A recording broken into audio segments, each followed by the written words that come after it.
saya harus jelaskan tadi sampaikan. Betul kalau memang dibilang gubernur lebih tahu, apa kita yang lebih tahu? Harusnya kita yang lebih tahu. Tapi datanya kan gubernur juga menentukan sendiri datanya. Dari 106.138 kepala keluarga DPKS Kota Bekasi, gubernur langsung menetapkan 27.847 kepala keluarga menjadi penerima bantuan COVID. Apa yang terjadi di lapangan? Ternyata ada yang sudah menerima PKH, dia menerima bantuan gubernur. Ada yang menerima bantuan kartu sembako pun menerima bantuan gubernur. Terhadap itu kami sudah menegaskan, kami sudah membuat instruksi wali kota. Instruksi wali kota kepada lurah camat agar apabila yang double seperti itu datanya kita ganti, kita rubah. Nah, terkait dengan itu memang ini menjadi evaluasi kami. Saya kira mungkin nanti yang secara ini terhadap SDM. Tapi kalau kami sekarang berusaha seluruh elemen peraturannya kita siapkan. Baik itu surat edarannya, baik itu instruksi wali kotanya, baik itu keputusan wali kota. Teman-teman bisa lihat di website. Seluruh aturannya sudah kami tempelkan. Secara lengkap kami tempelkan di website Bansos COVID-19. Dari mulai instruksi wali kota, surat edaran wali kota, termasuk juga keputusan wali kota. Memenuhi kewajiban kami, sedangkan aturan dari pemerintah aja kami tidak boleh kemana-mana gitu, harus mengikuti aturan dari pemerintah. Lalu bagaimana kemudian yang hari ini yang orang tuanya pekerja harian lepas? Lalu bagaimana kemudian yang hari ini dia perantau lalu dia kerja dan hari ini dirumahkan? Ini kan yang terdampak oleh COVID hari ini. Jadi kalau kami sebenarnya tidak ingin dan juga tidak ada yang bisa menjamin sampai kapan ini COVID. Provinsi itu ada uangnya. Ya, 500.000 itu 350.000 paket sembako, 150.000 ada amplopnya tuh di dalam busnya kan. Soal itu tidak ada lagi bantuan yang sifatnya uang. Nah, Bang, di sini ini jawaban menurut saya itu jawaban yang nyeleneh kalau menurut saya. Saya bukan sombong-sombong. Ini jawaban dari pemerintah Kota Bekasi. Itu sembako dan uang. Sembakonya sekitar 350 dan uangnya sekitar 150. Kalau dari Kota Bekasi ditulis di sini ada barang, ada uang dan ada dana bergulir. Kalau dana bergulir kita lihat lah, maksudnya ke UMKM. 31.000 itu kita mengalokasikan akan memberikan bantuan sebesar dengan provinsi. Sama 350.000 bansos dalam bentuk sembako, alokasinya ada di DKP 3. 150.000 bentuk BLT, alokasinya ada di Dinsos. Di perjalanan masuk PSBB itu, ternyata jumlah penduduk kita yang mengaku miskin itu bertambah. Setiap mengalokasikan bagaimana supaya lebih banyak lagi kita bisa menjaring memberikan bantuan. Dan kemampuan kami adalah tadi dengan memberikan bantuan sembako senilai 127.800 untuk setiap paketnya bagi 150.000 kepala keluarga.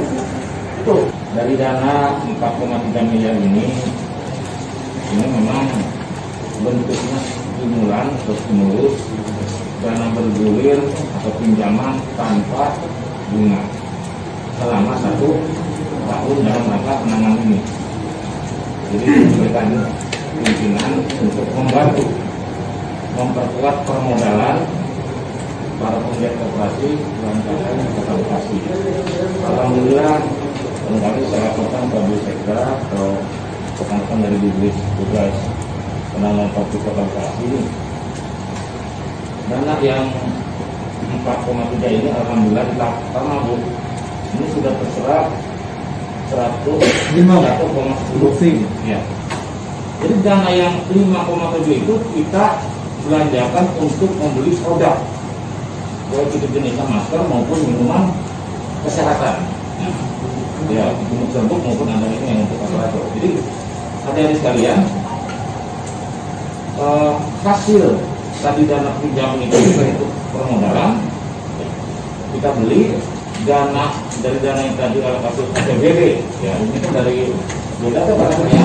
Ya, kalau tadi gunanya tetap baik. Kalau tadi kan revolving ya. Yang ketiga itu ya tetap. Ya. Jadi yang BLT ini kan artinya hasil pembelajaran tadi hasilnya udah alhamdulillah dari dinas kesehatan dan menjelaskan hasil produk itu kita serahkan ke buku ini untuk kita serahkan ke masyarakat. Dengan bahwa 7 miliar itu tidak dialokasikan untuk BLT. Ya. Kemudian terjadi perubahan 31.000, 72.000, 100.000, 130.000 sampai akhirnya diputuskan 150.000. Jadi ini perubahannya ini hari per hari. Terkait dengan pembebasan, kalau misalnya untuk sekolah negeri jelas itu udah bebas. Nah untuk sekolah swasta perlu juga kita juga sudah membuat surat ya ke pemerintah kota.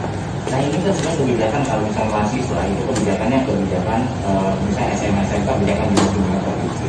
Kalau misalnya untuk perguruan tinggi ya jelas ya pemerintah pusat. Nah sekarang yang kita tangani saja misalnya seperti SD dan SMP yang ada di wilayah Kota Bekasi khususnya sekolah swasta. Nah pemerintah Kota Bekasi dan saya sendiri sudah membuat surat himbauan kepada seluruh yayasan ya, yang ada di Kota Bekasi. Ini untuk masa COVID ini perlu ada keseimbangan, ada keringanan ya, keringanan lah, atau misalnya yang miskin atau apa tidak berbayar. Hari ini kan pendidikan itu nggak hanya di situ, tapi perkuliahan itu di pendidikan. Bahkan orang yang namanya bimbel itu juga pendidikan. Ini harus kita pikirkan. Dampak dari COVID ini tidak hanya masalah perut, tapi yang paling parah nanti itu ya pendidikan. Sedangkan sekarang perkuliahan, mahasiswa semuanya diinstruksikan untuk belajar daring. Sekarang ini kan adik-adik itu pengen dibantu atau disupport. Kita pemerintah itu hadir untuk mahasiswa. Kan ini kayak seperti itu. Saya udah paham. Nanti kita buatkan surat. Nanti suratnya itu nanti kan tembusannya segala macam atau nanti setelah ditandatangan Pak Wali, nanti kan bisa ya. Itu ya nanti dengan Bapak Penas kita buatkan ya. Pendidikan memang hari ini tadi Ibu sudah memaparkan terkait solusi untuk pendidikan, namun hari ini yang kita inginkan adalah memang surat rekomendasi terhadap LMT untuk memberikan surat perintah, maksudnya ada keringanan untuk pendidikan. Tapi kita juga menuntut kita juga ingin meminta terhadap Pak Wali Kota sebagai stakeholder di Kota Bekasi, gitu kan, untuk melakukan statement di media. Dalam dunia pendidikan ini. Sama satu lagi, Bapak sebagai Dinas Pendidikan Kota Bekasi dan menurut saya juga memberikan surat rekomendasi bersama DPRD Komisi 4 untuk melakukan mediasi kembali dan dipanggil setiap rektorat jajaran di setiap universitas masing-masing bersama mahasiswa. Hari ini itu yang kami inginkan dalam kita minta kebijakan dari Bapak semua dan Ibu semua gitu kan terhadap permasalahan pendidikan hari ini yang memang sebenarnya sangat berdampak terhadap mahasiswa dan para siswa ini. Itu menurut saya hari ini kita menginginkan selain memberikan surat rekomendasi, kita juga ingin menuntut Bapak Wali Kota untuk melakukan statement di media terkait pendidikan. Bisanya memberikan rekomendasi dan himbauan. Kalau untuk memanggil, oke dengan DPRD itu pasti kita akan bicarakan itu. Tapi kalau untuk memanggil dan ini kita harus turun dari atas. Nah, kan Pak. Ya kan harus dianalitikan. Ya. Tidak saya katakan itu bukan rekomendasi. Iya, bukan himbauan itu kan. Nah, ya dari situ, tapi kita tidak bisa memanggil begini. Kalau kita untuk berkomunikasi atau berkoordinasi bisa Pak. Ya jadi gini. Kan kita sudah tahu berdasarkan Undang-Undang 23 ya, Undang 2014 ya, termasuk juga di PP 18 tentang itu 2015 tentang MPK. Kan itu ada pembagian wilayah dan tugas.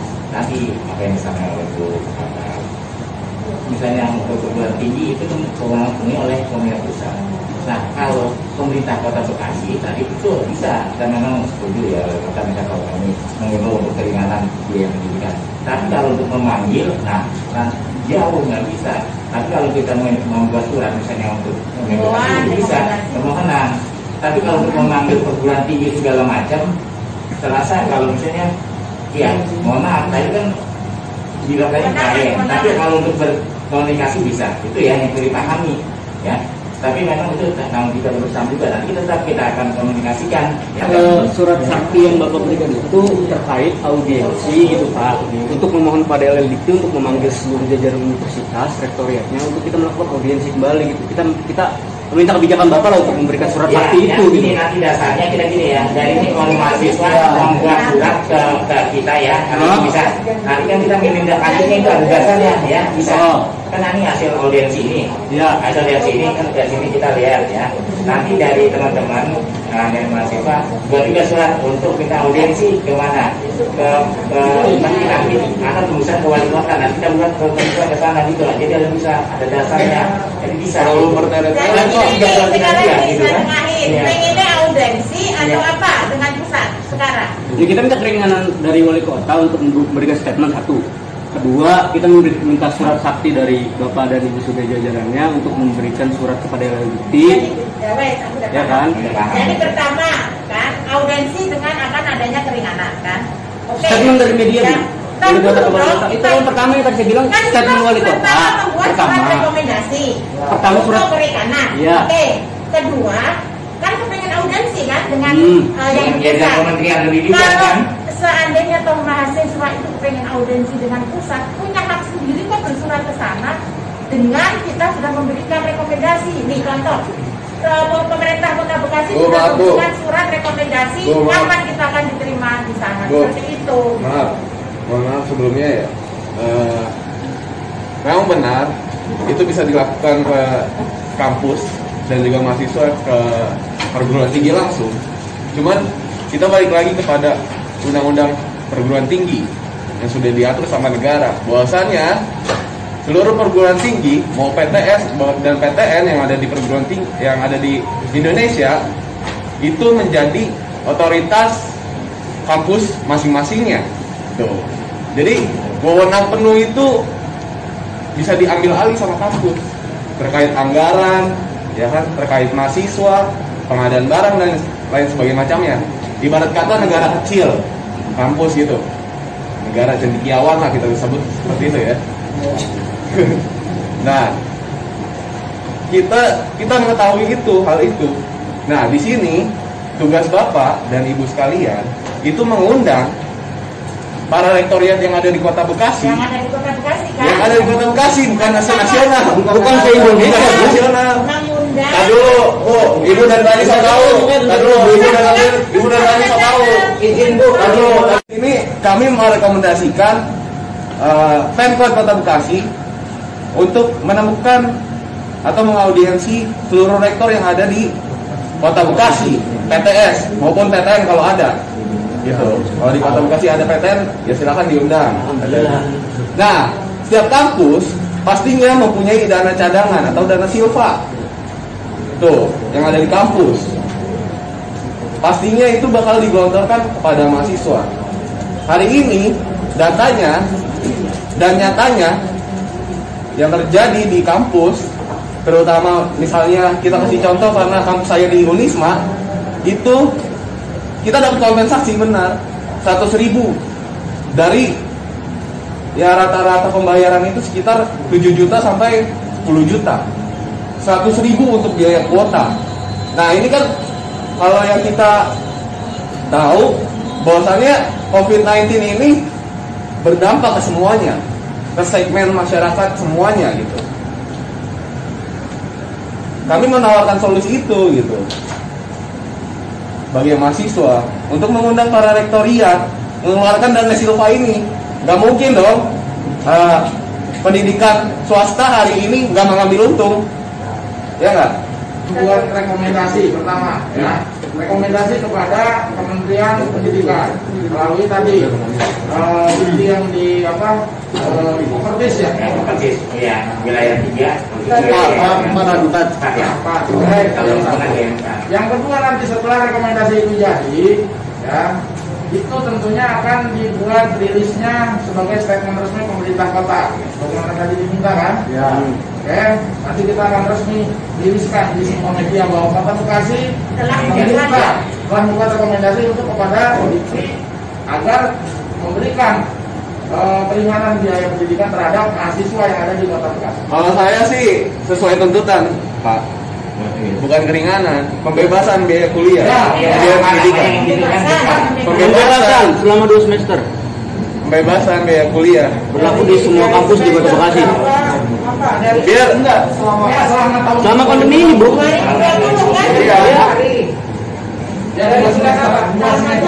dari kita sampaikan Ibu. Ini berlaku ke semua kampus menurut saya hari ini. Kalau bisa SD, SMP, SMA itu termasuk di dalamnya. Jadi bukan hanya pelajar yang bidik misi atau beasiswa aja yang menerima itu.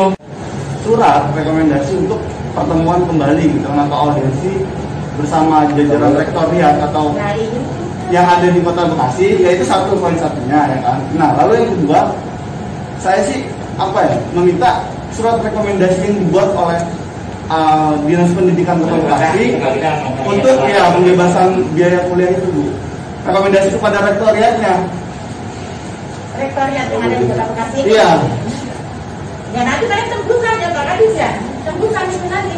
Tembusan apa, Bu? Rektoriatnya yang ada di Kota Bekasi, karena kita bersuratnya ke Dikti, berarti rektoriat yang di sini tembusan. Izin Bu, hanya kita juga menurut hal seperti itu benar. Tapi kalau jawaban tadi tidak bisa pemerintah Kota Bekasi memberikan surat kepada rektorat untuk membebaskan itu, saya katakan salah.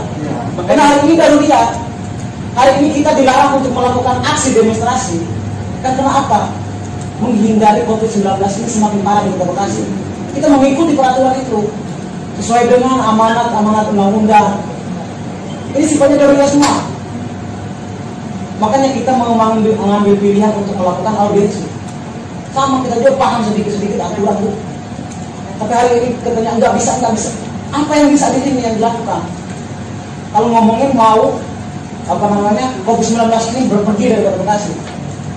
Ya, kita nggak bisa memikirkan masalah perut, tapi kita memikirkan masalah ekonomi dan pendidikan itu akan berdampak lebih jauh dibanding dengan perut. Pemerintah kasih bantuan berapa kali? 3 bulan. Cuma senilai berapa 500.000. Iya. Saya makan pisang lebih baik daripada nanti pendidikannya terlantar. Satu keluarga anaknya berapa orang yang pendidikan? Bisa ada yang 5, ada yang 4. Setiap kampus hari ini kampus enggak boleh, kita masuk ke kampus, ke ruangan, tapi pembelajar melalui daring itu berlangsung setiap hari. Kita mikirin setiap hari pasti 100.000, Pak. Jika tidak ditargetkan, akan mengulur seperti kasus-kasus yang pernah dituntut sama mahasiswa sebelumnya, seperti kasus-kasus yang mungkin kawan-kawan Pemkot tahu lah yang dilakukan sama mahasiswa kan. Melakukan audiensi ke setiap rektoriat yang ada di kampus. Catat Pak, tanggal 2 Juni. Catat tanggal 2 Juni. Udah audiensi. Nah, berarti itu ya. Kau baca itu hasil. Baca itu yang hasil itu yang